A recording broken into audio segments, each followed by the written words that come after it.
ကျွန်တော်တို့စိတ်ပင်ပန်းနိုင်မှုတွေဆိုတာဘဝအခက်အခဲတွေကိုမြင်ဆိုင်ကြုံခဲ့ရလို့စိတ်ပင်ပန်းနေဆိုတာတဲ့ကျွန်တော်တို့စိတ်ကတက္ကမလက်အနာမရပဲတွေ့ပြနေတာတွေကြောင့်စိတ်ပင်ပန်းရတာပို့ပြီးတော့များပါ။ပြဿနာတစ်ခုကြုံဆိုလို့ချင်းအဲ့ဒီပြဿနာကဘဝရဲ့ဘိုးချမ်းသာလို့ဖြစ်သွားပြီးတော့လုံးနေချိန်မှာပဲဖြစ်တယောက်ယောက်နဲ့စကားပြောနေတော့မှအဲ့ဒီပြဿနာတွေပတ်သက်တဲ့အတွေးတွေကသိစင်းနေတာ။အဲ့ဒီလိုကျွန်တော်တို့ရဲ့စိတ်အားရည်များပြဿနာတွေပေါ်မှာသွားပြီးတော့အာရုံစူးစိုက်မိပြီးတော့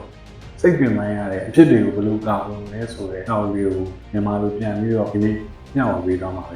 ဖြစ်ပါတယ်ကျွန်တော်တို့ရဲ့အင်အားပုံခန်းသွားမှုတွေအားကျွန်တော်ရဲ့ဆိုင်နေရတဲ့အထူးပြဿနာတွေကြောင့်ဆိုတာတဲ့ကျွန်တော်ရဲ့စိတ်အားတွေအတွေးတွေဒီပြဿနာတွေမှာသွားပြီးတော့ပိတ်မှုတွေပိတ်အင်အားတွေပုံခန်းရတာပါလို့ဆိုတာပါစိတ်ကဒီ negative ဘက်မှာသွားပြီးတော့အာရုံစိုက်နေတဲ့အခါမှာရှေ့ဆိုင်ရမယ့်လမ်းတွေဖြည့်ရှင်းရမယ့်ဒီလမ်းတွေပျောက်သွားပြီးတော့စိတ်ခံစားချက်ကဥပ္ပံသွားတာကြောင့်ကျွန်တော်တာမန်ပို့ပါဆုံးဖြတ်လို့ရတဲ့ဟာဒီအလေးပင်ကြီးအခါတခါဖြစ်သွားတာဒီစာအုပ်လေးကတုံနေရတဲ့အခက်အခဲတွေကိုမဖြေရှင်းနိုင်သေးဘဲနဲ့အဲ့ဒီအခက်အခဲတွေကြားမှာပိတ်မိနေတယ်လို့ခံစားနေရတဲ့လူတွေအတွက်ရည်ရွယ်ပါတယ်လို့ဆိုတာပါဘဝမှာပြဿနာအခက်အခဲတွေနဲ့တုံ့တွေးလာတဲ့အခါမှာကိုယ့်ရဲ့အောင်စူးစိုက်မှု focus ကိုဘယ်လိုစီမံခန့်ခွဲရမလဲဆိုတဲ့အကြောင်းအရာလေးတွေကိုပေါ်ပြထားသလိုဒီကြုံနေရတဲ့ပြဿနာတွေအခက်အခဲတွေကိုမကောင်းမြင်တဲ့စိတ်နဲ့မဟုတ်ဘဲနဲ့ဘယ်လိုစိတ်မျိုးထားပြီးတော့ဖြေရှင်းရမလဲဆိုတဲ့နေရာလေးတွေကိုအကြံပေးထားတဲ့အကြောင်းအရာလေးတွေဖြစ်ပါစာအုပ်နည်းလေးကတော့ focus on solutions not problems ဆိုတဲ့စာအုပ်လေးပဲဖြစ်ပါဒီစာအုပ်လေးထဲမှာပြဿနာကိုပဲအောင်စိုက်ပြီးတော့ဥက္ကဋ္ဌထားနေတဲ့စိတ်ရတယ်။အိုင်းချင်းနေသွားမှာဖြစ်ပြီးတော့ပြဿနာကိုဖြေရှင်းရမယ့် solution ကိုအောင်စိုက်ပြီးတဲ့စိတ်အခြေအနေကတော့ပုံမကျေပြန့်လာပြီးတော့ကိုယ့်ကိုထိန်းချုပ်နိုင်မှုတွေလည်းပုံမရရှိလာမယ်လို့ပြောထားပါတယ်။လူတွေကပြဿနာခက်ခဲတွေကိုရန်သူတွေလိုသဘောထားကြတယ်။တကယ်တော့အဲ့ဒီပြဿနာတွေကကျွန်တော်တို့ပြုမှုတွေကျွန်တော်တို့အလေးကျင့်ကျွန်တော်တို့ဆုံးဖြတ်ချက်ကျွန်တော်တို့ခံစားချက်အတွေးခေါ်တွေမှာဘလို့ error မျိုးတွေရှိရဲဆိုတာဗမိုင်းလို့ကိုရောက်လာတဲ့အရာတွေလို့ပြောထားပါဒီပြဿနာတွေခက်ခဲတွေကိုရန်သူလိုမြင်ရခြင်းကြောင့်ရတယ်ကျွန်တော်ငငယ်တွေကရိုက်သွင်းခံရရတယ်ကျွန်တော်တို့ရဲ့မာယုံမှုတွေခက်ခဲတွေကိုရင်ဆိုင်ရမှာရှုံးနေမှုတွေကိုအားနည်းမှုတို့လက်ခံယုံကြည်ထားတာကြောင့်လည်းဖြစ်ပါအဲ့ဒါကြောင့်ကျွန်တော်တို့ဘဝမှာလူမှုရေးပဲငွေကြေးပဲဖြစ်ဖြစ်ခက်ခဲတဲ့စုံတရားနဲ့ကြုံလာတဲ့အချိန်ကျွန်တော်တို့ရဲ့စိတ်ကတစ်ဖက်မှုတွေကိုဝင်သွားပြီးတော့ဒီပြဿနာလေးခက်ခဲတွေကိုရင်ဆိုင်ရတာဖြစ်နေတဲ့စိတ်မတက်မတာဖြစ်မှုတွေကိုပျောက်ခြင်းနဲ့ဇောပဲရှိပြီးတော့ဒီပြဿနာလေးခက်ခဲတွေကဟောဘာသင်ခန်းစာရစေပြန်လို့ဖြစ်ပေါ်လာတာလဲဆိုတဲ့အတွေ့မတွေးမိပဲနဲ့ရှိကြကြပြဿနာခက်ခဲတွေကိုခံစားချက်နောက်လိုက်ပြီးဖယ်ထုတ်ဖို့ကြိုးစားနေတာတဲ့ပြည်ငြိမ်စွာစောင့်ကြည့်ပြီးတော့ဖြည့်ရှင်းတာကျွန်တော်တို့ရဲ့စိတ်ကိုလူဘောတော့ပို့ပြီးတော့အင်အားချွတ်တိုင်းရောက်ပါတယ်လို့ဆိုပါအာရုံလိုအကြံပေးတာကပြဿနာတစ်ခုကြုံရတဲ့အချိန်ဘယ်မှာမှကိုယ့်ရဲ့တောင်းမှာဖြည့်ရှင်းချက် solution ရှာဖို့မဟုတ်ပါဘူးကိုယ်စိတ်ကို stabilize ပြင်အောင်လုပ်ဖို့ကအဓိကကြပါတယ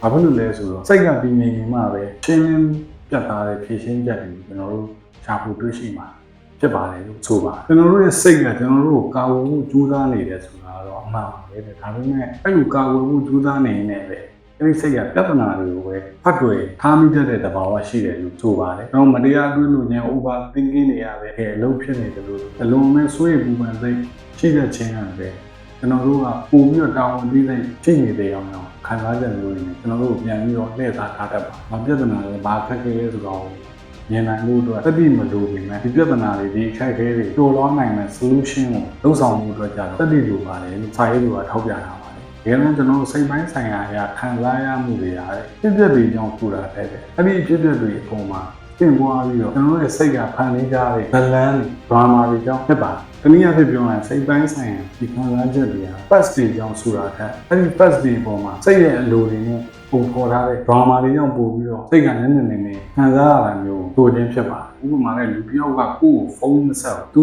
ကကိုယ့်ကိုဖုန်းမဆက်တယ် first ချလက်ပဲဖြစ်အဲ့ဒီဖုန်းမဆက်တဲ့ပုံမှာမူတည်ပြီးတော့ဗာလေသူကငါ့ကိုအတွေးထဲမှာမရှိလို့လားငါ့ကိုမလေးစားတာလားအော်ရေးမပါဘူးခင်တာလားဆိုတော့အဲ့ဒီလိုမျိုးသင်ပွားပြီးတော့စိတ်ကဖန်ပြီးလိုက်တာလေ story တွေ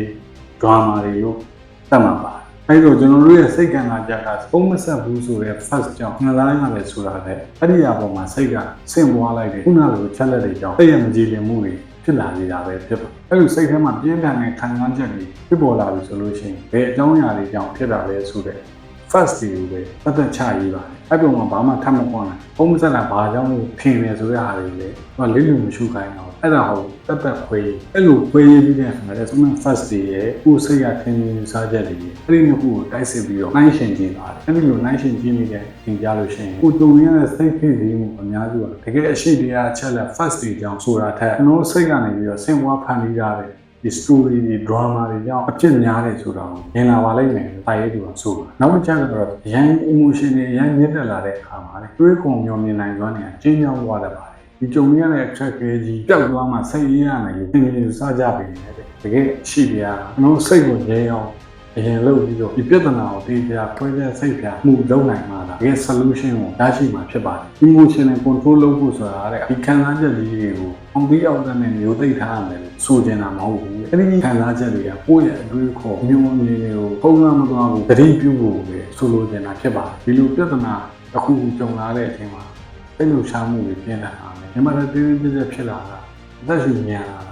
ာအဲ့ဒါမျိုးတွေကိုဒီတတိပြုနေတော့ပူစားဖို့လိုတယ်ပြီးလို့ရှိရင်တုံနေတဲ့ပြဿနာတွေတော့လောဒီဖြစ်ချင်းကိုတိုးတဲ့ဒိုစိတ်ကိုခဏထိထုတ်လိုက်ပါညံလာတဲ့အသက်ရှူနှုံးတွေကိုပြပြချင်းအချိန်ချောဖို့လုပ်ပြီးတော့ကိုယ့်ရဲ့စိတ်နဲ့ရုပ်တည်ငြိမ်သွားဖို့အရင်ဦးဆုံးလုပ်တင်ပါတယ်ခန္ဓာကိုယ်ကိုစိတ်ကိုတည်ငြိမ်သွားတဲ့အချိန်ကျမှ cognitive access လို့ခေါ်တဲ့ဘုံတော်ရဲ့စဉ်းစားတွေးခေါ်နိုင်စွမ်းပြန်ပြီးတော့ပွင့်လာမှာဖြစ်ပြီးတော့ဘယ်ဟာကိုအရင်ဆုံးဦးစားပေးဖြည့်ရှင်းရမယ်ဘယ်ဟာကတော့ရေးမကြီးသေးဘူးခဏချန်ထားလို့ရတယ်အဲ့ဒါတည်းအဲ့လိုဝေဖန်ပိုင်းချနိုင်စွမ်းနေပြန်ပြီးတော့ရရှိလာမှာဖြစ်ပါတယ်ပြဿနာကိုပဲအောင်စိုက်တဲ့စိတ် problem focus mind ရတယ်တိတ်ကိုပြန်ကြည့်ပြီးတော့ဒီပြဿနာရဲ့တရားခံကိုပဲကြောက်ခွင့်နေတတ်ပေမဲ့ဒီကိုအောင်စိုက်တဲ့စိတ်ဒီ solution focus mind ရကြတယ်ဒီကိုပဲကြည့်ရင်ဒီကြုံနေရတာမျိုးမပြောင်းပါနောက်ထပ်လူတွေစီရင်ရမယ်ဆိုတာမျိုးကိုပဲအာရုံစိုက်ပါအဲ့တော့အဲ့ဒီနှစ်ခုကြားထဲကကွာခြားချက်ကလေ problem focus mind ဒီပြဿနာကိုပဲအောင်စိုက်တဲ့စိတ်ရှိနေလို့ရှိရင်ကျွန်တော်တို့ကဒီပြဿနာတွေအောက်ကိုရောက်ပြီးတော့ depression တွေဝင်မယ်စိတ်တွေကြပြီးတော့တကယ်ဖြည့်ရှင်းရမယ့်အလုပ်တွေကိုအလုပ်ဖြစ်ပဲနဲ့ရှိတယ်တကယ်လို့ဒါဒီလိုအောင်စိုက်တဲ့စိတ် solution focus မှာလည်းရှိမယ်ဆိုလို့ရှိရင်အဲ့ဒီစိတ်ကပြဿနာတွေပြည်လည်သွားမယ့်အခြေအနေတွေထိုင်ဆောင်နေမှာမဟုတ်ပဲနဲ့ကျွန်တော်တို့ရဲ့ကြိုးပမ်းအားထုတ်မှု action ရှိမှာလားဒီပြဿနာအတွက်တင်းတင်းပြတ်သားတဲ့ solution ကိုရမယ်ဆိုတာကိုသိတဲ့အတွက်လက်ရှိအချိန်ကိုလုံးနိုင်တဲ့အရာကတည်တည်လေးပဲဖြစ်ပါလေအဲ့ဒီတည်လေးကိုပဲစလုပ်ဖို့ကြိုးစားမှာဖြစ်ပါတယ်အဲ့ဒီလိုပြဿနာအခက်အခဲကိုဖြေရှင်းမှုစပြီးတော့လှုပ်ဆောင်လိုက်တာကပြဿနာတွေကိုအာရုံစိုက်ပြီးတော့ဒီ plus ဖြစ်နေတာတဲ့ကျွန်တော်တို့ရဲ့စိတ်ခွန်အားတွေပြန်လည်ပြီးတော့မြင့်တက်လာခြင်းမှာပဲဖြစ်ပါတယ်ကျွန်တော်တို့ရဲ့တွေးပုံခေါ်ပုံတွေကျွန်တော်တို့ပြဿနာတွေကိုဖြေရှင်းတဲ့ problem solving skill တွေရတယ်ကျွန်တော်တို့ကိုပြန်ပြီးမေးတဲ့မေးခွန်းတွေပေါ်မှာမူတည်တယ်လို့ခိုင်းသူကသတိပေးတာငါဘာလို့ဒီလိုအမြဲတမ်းလွဲချော်နေရ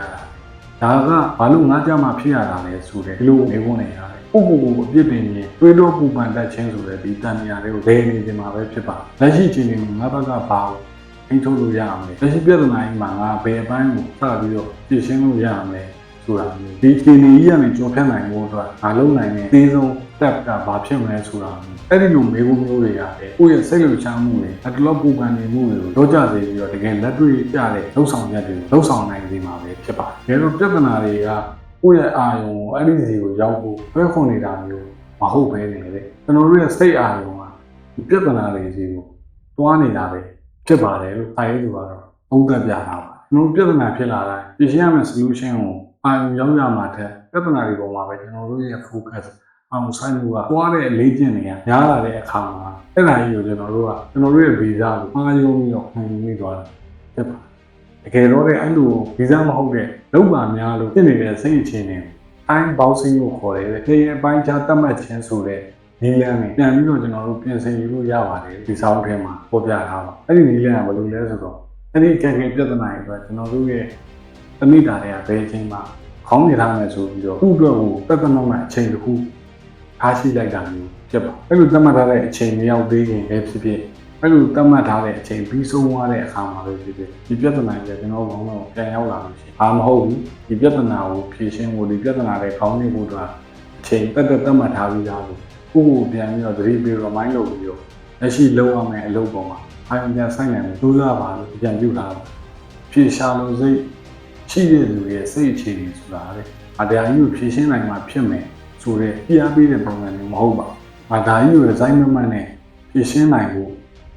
စူးစမ်းမယ်ဆိုတဲ့ဥတီချက်မျိုးကဆိုလိုခြင်းဖြစ်ပါတယ်အဲ့ဒီလိုမျိုး solution focus မှာရ ရလာပြီဆိုလို့ရှိရင်ကျွန်တော်တို့ကြုံနေရတဲ့အခက်အခဲပြဿနာတွေနဲ့ပတ်သက်ပြီးငါညံ့လို့ဖြစ်ခဲ့တာဆိုတော့ကိုစတက်လောက်တာမျိုးမရှိတော့ဘဲနဲ့ဖြစ်ခဲ့တဲ့အရာတွေကကိုကြောင့်မဟုတ်ခဲ့ရင်တော့အဲ့ဒီပုံမှာငါဘယ်လိုတုံ့ပြန်မလဲဆိုတာကိုအခုတိုင်းဒီချာသုံးသပ်ပြီးတော့ရွေးချယ်မယ်ဆိုတော့ပါဝင်ယူစိတ်ကိုအခြေခံပြီးတော့ပြည်ပြည်ငြိမ်ငြိမ်နဲ့အာရုံစူးစိုက်မှုပြည့်နေပြင်ရှင်းနိုင်တော့မှာပဲဖြစ်ပါတယ်အဲ့တော့စာအုပ်ရဲ့အနှစ်ချုပ်မှာပေါ်ပြထားတာဘာမှပြဿနာတွေမရှိတော့မှပြင်းပြပြလာမှုဆိုတာကိုရရှိလာမှာမဟုတ်ပါဘူးဒီပြဿနာတွေဒီခက်ခဲတွေပေါ်မှာပဲကိုယ်စိတ်နဲ့တုံ့ပြန်တဲ့ပုံစံဝေကချမ်းသာသွားတဲ့အခါမှာဘဝကပို့ပြီးတော့ရှင်းလင်းလာမှာဖြစ်ပါတယ်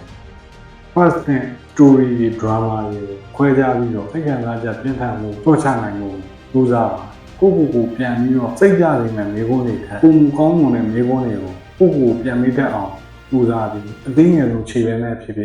စတူစူးစမ်းလိုက်ပါအဲ့ဒီလိုလုံးနိုင်ပြီဆိုလို့ရှိရင်ဘဝကပိုပြီးလွယ်ကူသွားတာမျိုးမဖြစ်ခဲ့ရင်တော့မှပုံမူတည်ငြိမ်ရင့်ကျက်ပြီးသင်လင်းစွာတွေးခေါ်ဆုံးဖြတ်နိုင်မှုတွေဖြစ်လာပါလိမ့်